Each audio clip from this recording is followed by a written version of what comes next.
Hello and welcome to this tutorial which is about extending the canvas.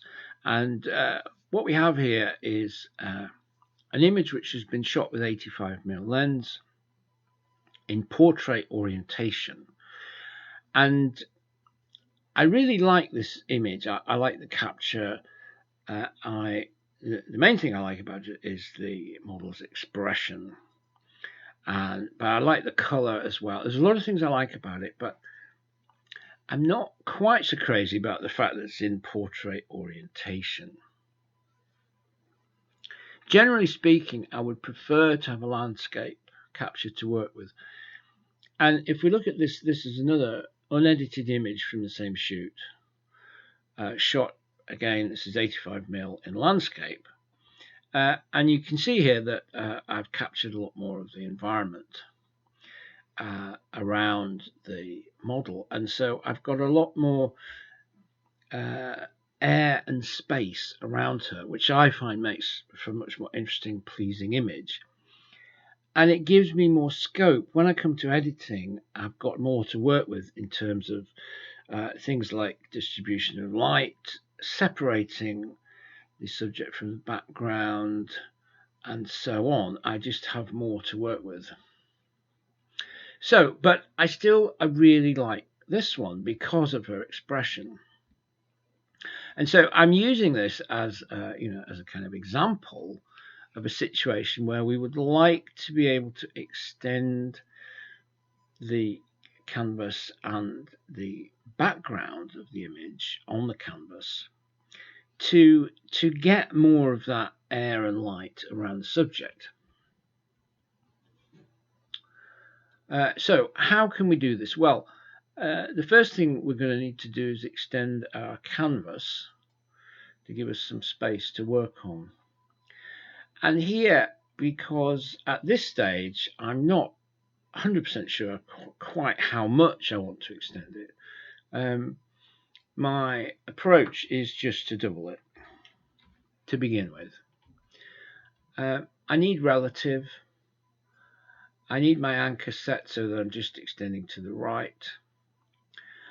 I could just steal some color from the background, but that's not going to enable me to replicate this kind of natural gradient which we've got from the light falling onto the wall behind her.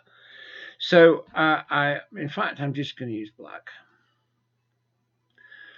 And so now what I need to do is basically replicate this background across into this black area. So if I select my rectangular marquee tool, what I need to do is basically kind of take a slice of this background area and hopefully using the Photoshop's nice guides will enable me to get this right. And I then want to just copy that across into a new layer, and I can, if I take my move tool, I can just drag that layer across. And then I can just carry on making more of these layers and just move them across.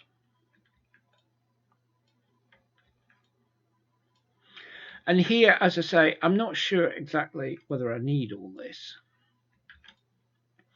but I just want to give myself space to work with. So I'm just going to doggedly continue copying these across. And yeah, I think that'll do. I'll do one more just to fill that in there.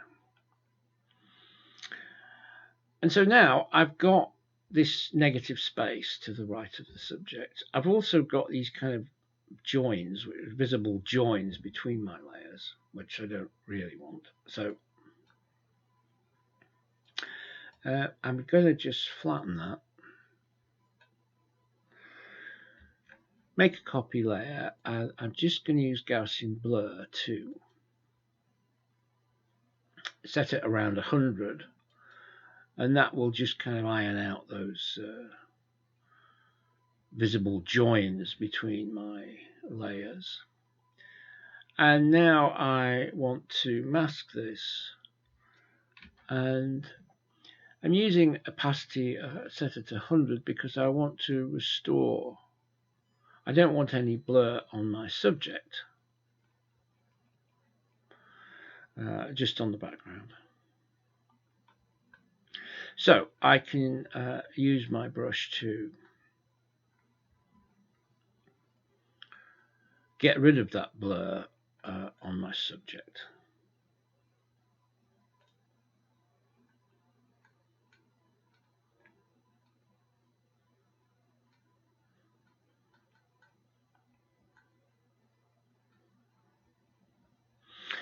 Okay, so that's pretty much the basic idea of this.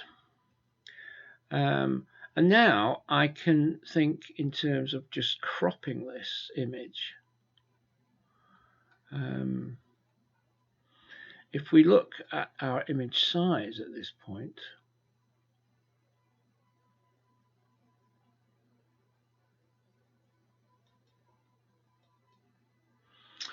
we've now got width 7680 and the same height, obviously. So I could just fold that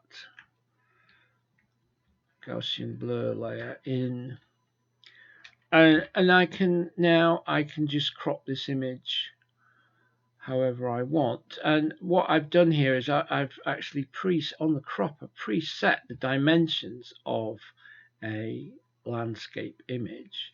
So I could, for example, I could just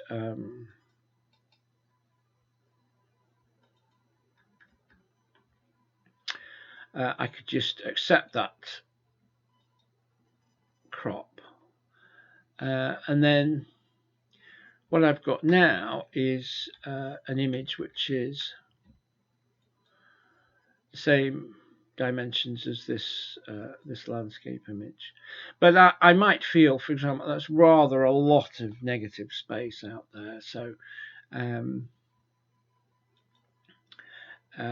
you know, it really just depends on your sort of view of it artistically, what you're hoping to achieve. We can also, of course, we can go the other way. We could decide that we'd like to extend this curtain area. So if we were to say that we now extend the canvas, maybe let's say let's go for 3000 pixels relative, and we now want to go the other way out to the left, and we can do the same thing here. We can select our rectangular marquee tool, and we can steal a slice of this curtain fabric and copy that, and then we can pull that out this time to the left, and we could make some more copies of that slice and pull those out into this new area of space that we've created to the left. And again, we're just, you know, we're kind of in an artistic experimenting mode here. We're not quite sure what we're going to end up with, but we're giving ourselves a chance to creatively extend the canvas, extend the space around the model, and see what we come up with. Now I can flatten this. I think that this looks a little bit artificial, doesn't it? So I think once again I'm going to make use of Gaussian blur, but probably not quite as strong. And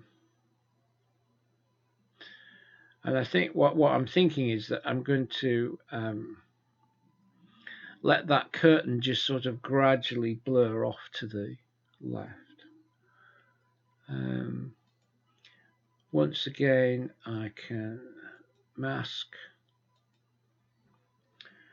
and once again I want to retrieve my subject from the blurring effect. I don't want her to be blurred at all.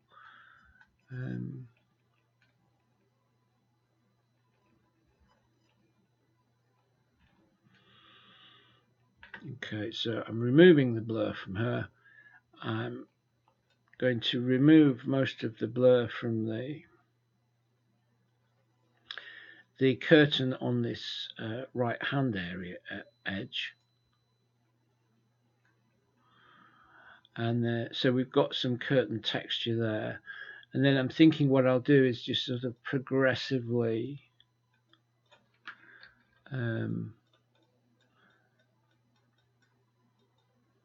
create a kind of blur gradient stretching off to the left, so it just gradually gets more kind of blurry as we go off to the left. And I know that I'm not going to want to use all this, but I'm just giving myself something to work with, as we said before.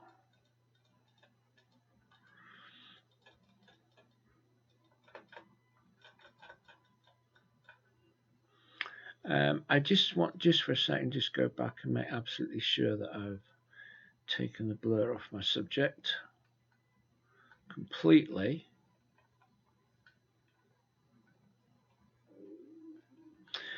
And now I really want to, I'm going to fold that in,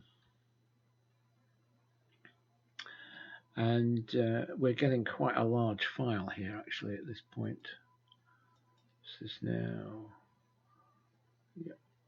over 10,000 pixels wide. So, and what we could do now is, for example, we could just decide to crop our image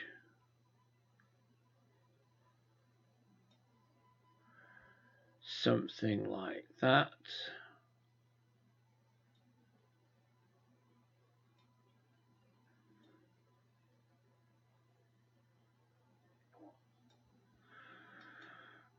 For example, and that when we look at our image size, so we find that what we've created now is effectively a landscape format image, and you know, obviously you depending on the sort of artistic intention and what you like, you might want to do this differently, you might want to crop it differently, you might want to do all kinds of things differently, but what I'm really just trying to illustrate is that this technique, given a suitable image, this technique enables us to add this the same kind of light and space around the subject which we have in our landscape image, and effectively really to sort of convert this portrait format image into a landscape format. So there we are. That's the basic techniques that you can use, and I hope you find that interesting. Perhaps you enjoy exploring working with extending the canvas, extending backgrounds and so on for your own creative purposes. And thank you very much for listening and watching the video, and look forward to seeing you on the next one.